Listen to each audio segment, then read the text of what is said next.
Baka kasi isipin nyo mga par, naniningil ako ng bayad, naniningil ako ng pera dun sa mga interesado at mga nagsesend sa akin ng resume.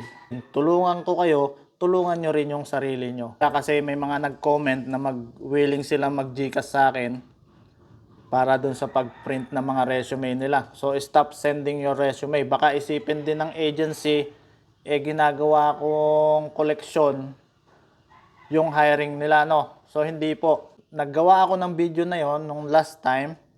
Willing lang sana akong tumulong dun sa makakapanood before nung due date ng pasahan. Kasi nga drop your resume lang sa guard eh. Yun lang yung nangyari nun. So kako nga, tulungan ko na lang kayo, ako na lang mag-send. Pero tapos na po kasi yung hiring na yon.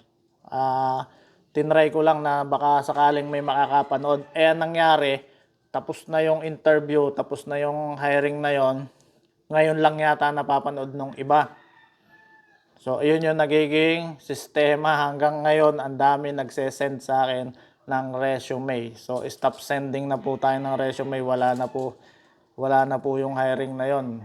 Yun lang naman yung ano ko doon, yung motive ko doon. Baka makatulong, baka sakali, no? Kaso tapos na nga. Nag-cut off na yon, nakatapos na yung interview doon sa Philstar, no? Ganito na lang para direct na kayo makapag-apply. Ilalapag ko na lang dito yung Gmail or email address nila, no? Doon na lang kayo mag-send ng resume at saka mga COE passport nyo, no? Para hindi naman magmukha akong kolektor. Kumbaga, ano, baka sabihin nyo, wala akong minessage or nireplyan sa inyo na ito yung Gcash number ko, mag-send ka sa akin ng pang-print. Wala pong ganon.